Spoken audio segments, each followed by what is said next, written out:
Welcome to Meaningful Mondays with the Community Foundation of Middlesex County, where we only know good people who do great things in our community. Whether you are a volunteer, a donor, or a nonprofit organization, each episode of Meaningful Mondays will celebrate you, our friends and neighbors who have a deep passion for and commitment to improving the quality of life for all in Middlesex County. So let's kick off the week with great conversations with remarkable people, businesses, and nonprofits making a difference right in our own backyard.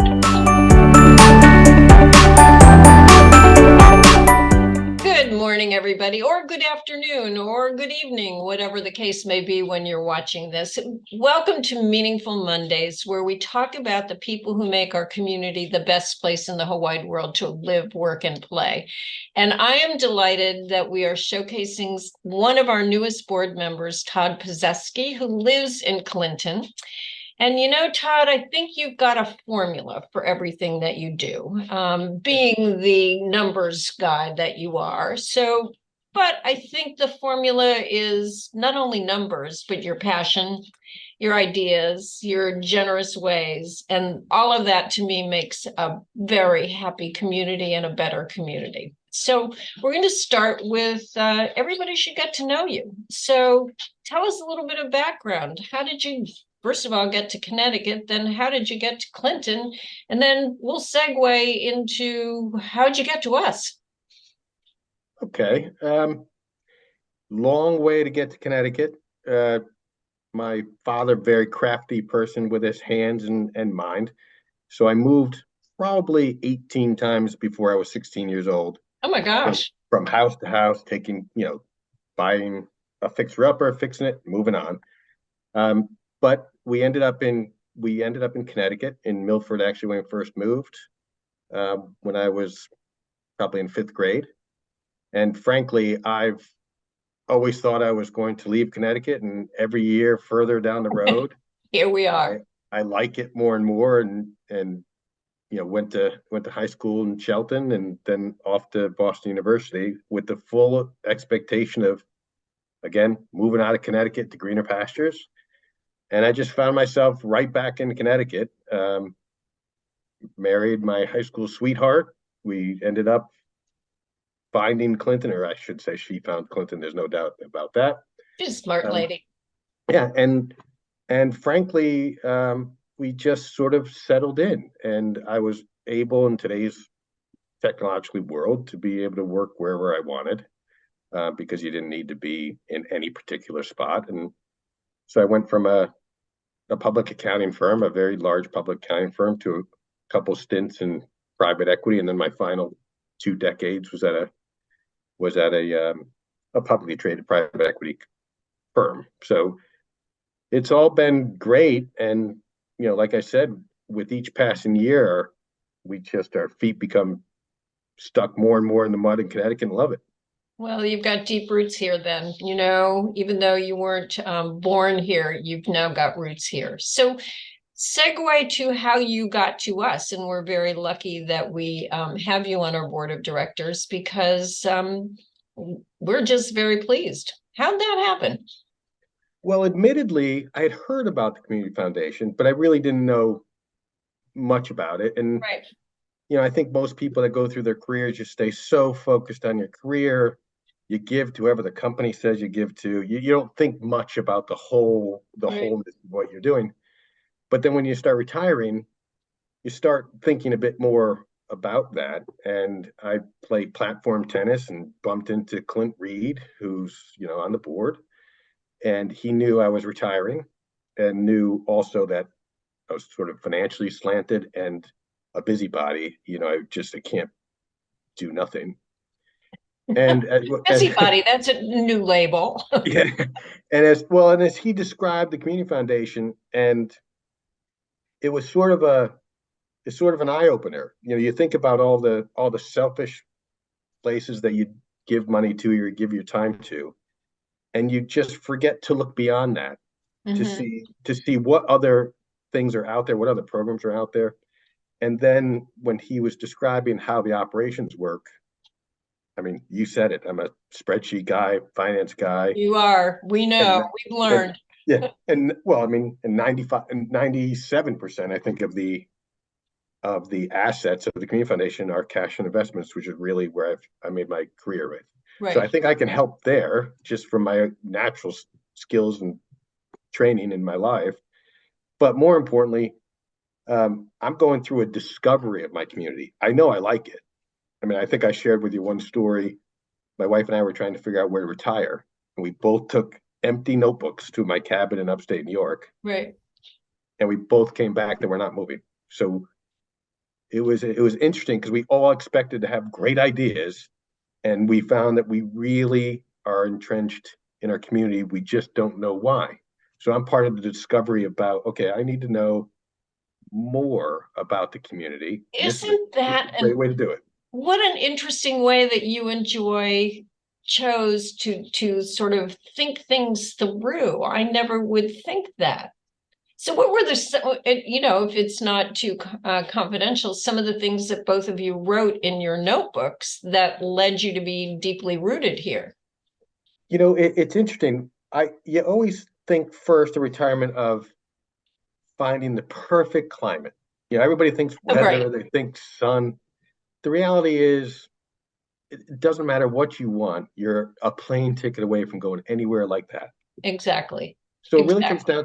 it comes down to where you're comfortable. I mean, my wife is very involved in her local church, and she actually can't even imagine having to rebuild whatever that took at another place. And so she started there, and I started to do the same thing. Like I have friends now, long time Right. friends that live here, and believe it or not, likely also won't move. So we just started writing things down that we do, and we don't think that they A, transplant well somewhere else, and then B, we don't think it'd be better if you could transplant somewhere else. So we just ended up right back where we started. I just love that idea of doing that, and then just the grass isn't always greener, which we hear all the time, but you really discovered that this is the best place for you. We had a full intention of coming up with a formula of where we were going to go, and it all just came. I mean, and that's true. I mean, and it came back where we're very happy in Clinton, very happy in Connecticut. So Oh my we're gosh. not going anywhere. Well, so you discovered that, but then you had a phrase that I really like, and I'm going to plagiarize and use that over and over again with other folks about discovering your community. And I think you had an opportunity with us when we did our grantee reception a couple of weeks ago to discover your community even more. So tell me, what else do you want to discover about your community, and how do you think the Community Foundation can help you? Well, I'll give you my analogy. I think I've gone through my professional life in Connecticut with my headlights on, and those headlights are spotting on exactly what I like to give to, and I'm interested in it. Um, but your car has high beams, Mm-hmm. and if you don't know what's outside the first field of vision, you're shortchanging yourself about where your interest could go.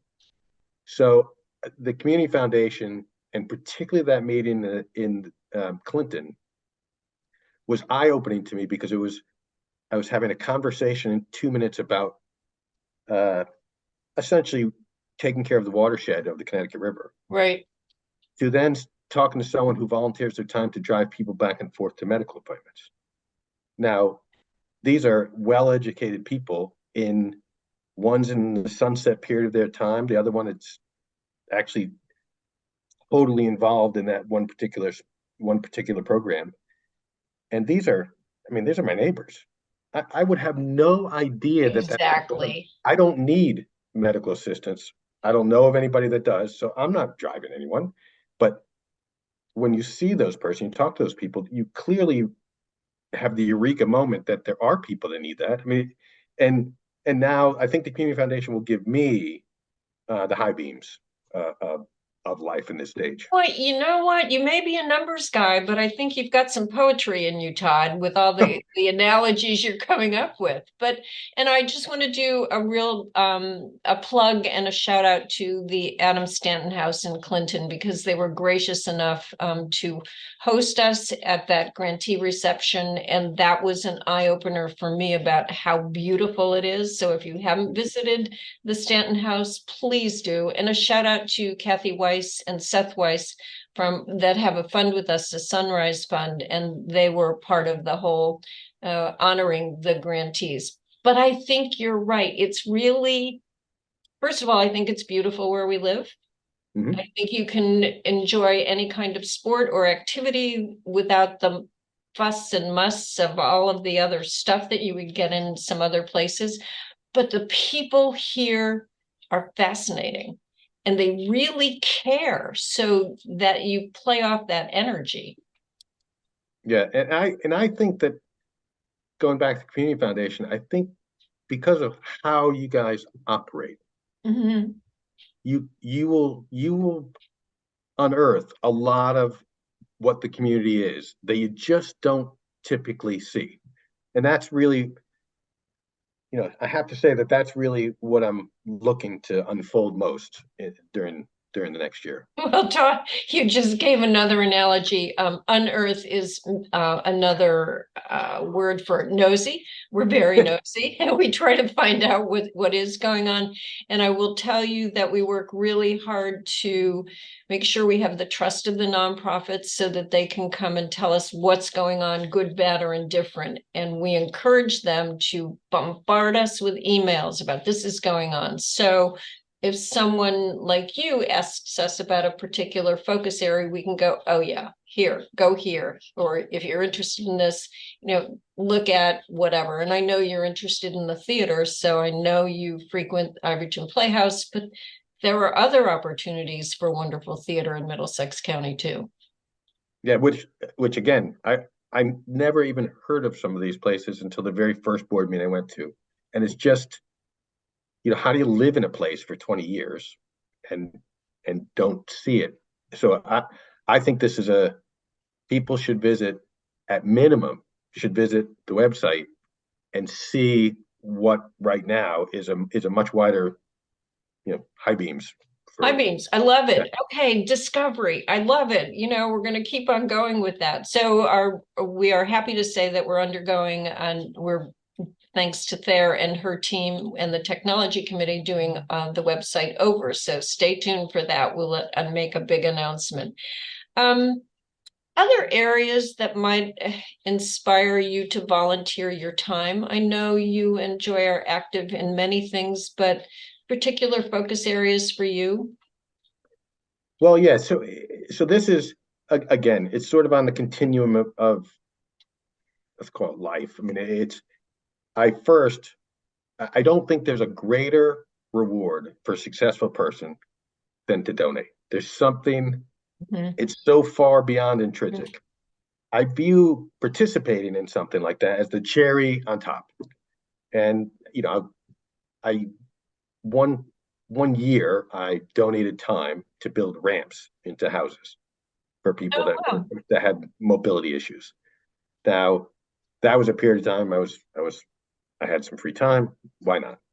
Well, now I look at essentially what's in front of us, and donating your time to it, and even the time directly. Forget if we go off the tangent away from the Community Foundation. Just my services for the Community Foundation. There's not many places outside of the world of finance that my skills work at all. I can't teach kids how to read. I can't do a lot of things. But here it's being able to recycle something that you're skilled in and help in a particular manner the very entity that that's helping others. So I feel like there's an intrinsic value that I get out of that, beyond whatever donation that you might give. And I think very highly. I think donations are the number. When you give a check, like I said before, it's a wonderful feeling. It's because you don't have to do it. It's because you're right. There's something about it. You do not have to do that.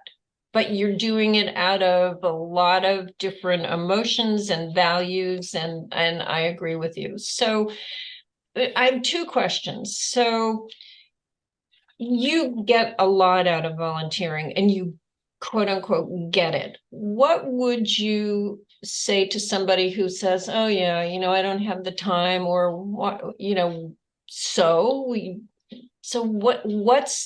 what would you say to encourage others to volunteer? So that's number one. And number two, you mentioned using your skills, and they're considerable, with the community foundation, because we're so different from other nonprofit organizations. What surprised you about the community foundation? So that's two very different kinds of questions, but encouraging people to volunteer, why?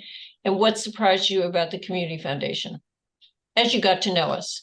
Yeah, let me take those in reverse order first, Sure. because if I'm an outsider looking in, and you just read the mission statement, and you just read the purpose, and you read about the funds and everything, you will get misguided to think that this is an easy process. It sounds simple, but it just isn't. And you have to sort of sit down with the staff to really understand the nuance and difficulty of basically running towards your principles and running toward what you're trying to do. Right. So that was actually the eye opener to me, because I thought for sure, well, people donate to this fund, and the fund executes, and it's far more complicated than that. So I think people need to understand that the whole world of gift giving and the whole world of targeted donor of not-for-profit assistance, there's a lot more elbow grease in it than you think. So, I think it would be very useful for someone who's new to sift through the annual report, and then you'll kind of comprehend that this just can't be a simple operation, even though from the first glance you'd think it would be. And again, I'll follow up with, for those folks who are watching us, anytime anybody wants to call and ask and come in and sit with staff and figure out whether you're new to the board or volunteer at another organization, we're happy to say, here's what we do. This is how we do it.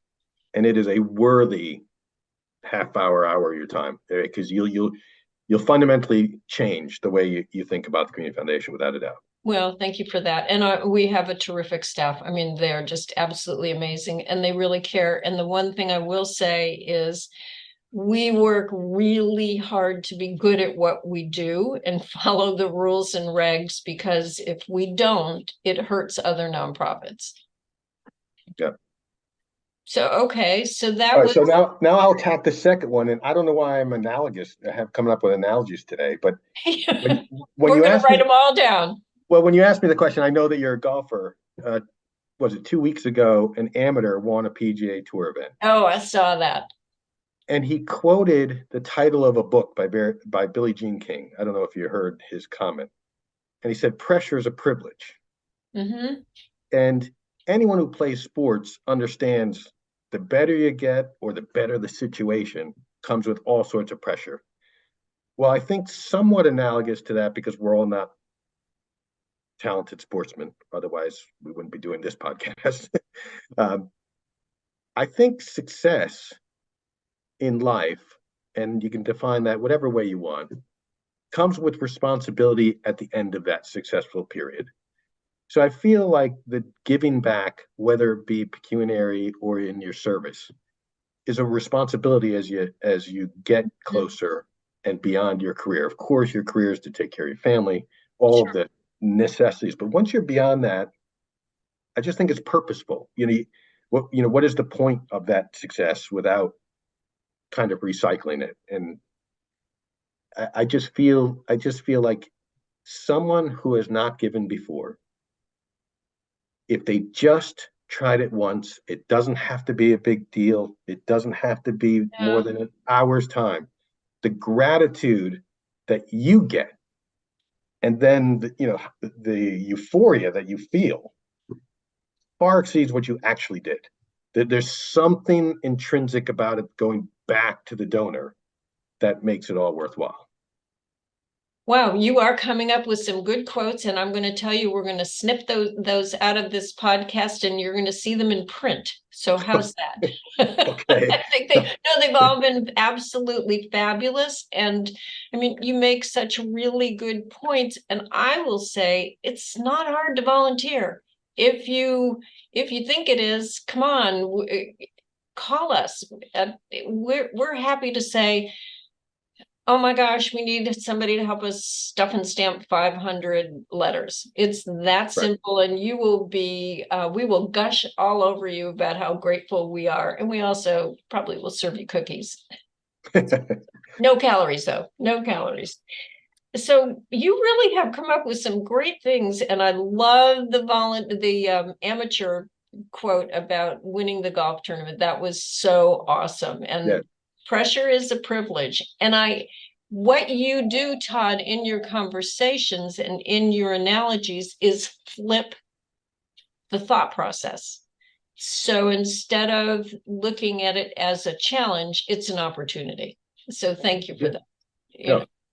So you've been on the board for a short period of time. You knew us before you got on the board. So going forward, what do you expect to get out of, what do you want to learn about us? Well, here's what I want selfishly for just operationally. Yeah.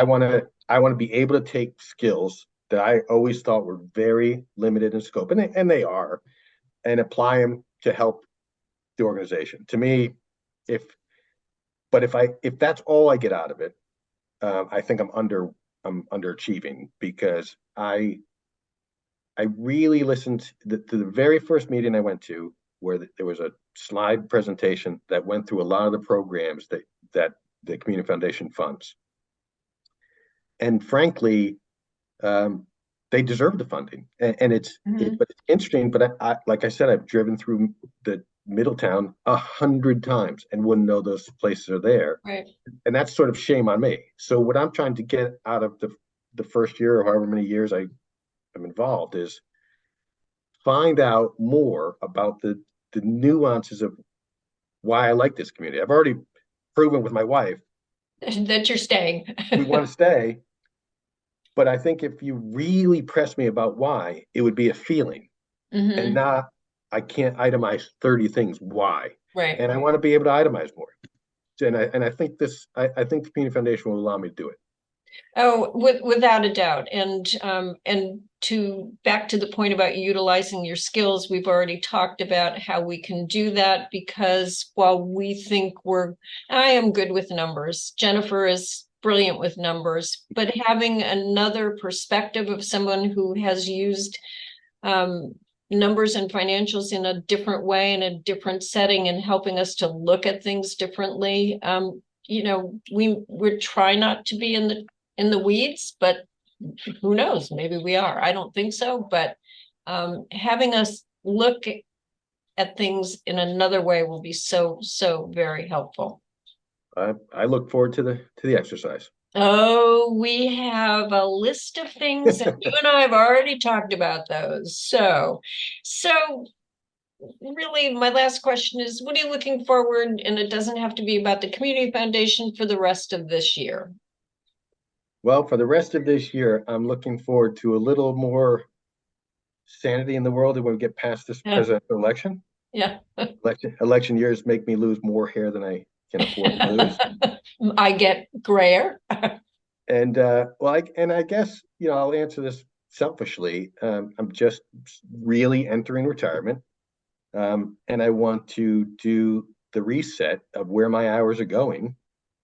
And I'm in the early innings doing that, and I'm looking forward to putting things I really would like to do and I'd like to accomplish personally ahead of when I had an obligation of a full-time job. Reprioritize and have some fun along the way. And have some fun. And improve. Well, no, you're probably a scratch golfer. My goal is this year I've got to play more and improve. Well, let's put it this way. Pressure's never been a privilege for me in the golf. It is for me, but anyway, but we thank you, Todd. We so look forward to working with you on the board. You and I have already talked about the number of things where you can help us broaden what we do for the good of the community. We so appreciate it. And thanks for joining us for a meaningful Monday. You make a difference every day. So thanks. And for everybody, thank you. Sorry, I didn't mean to interrupt, but please subscribe and please tell everybody about our Meaningful Mondays. And we look forward to many more this year. Thank you. Thank you.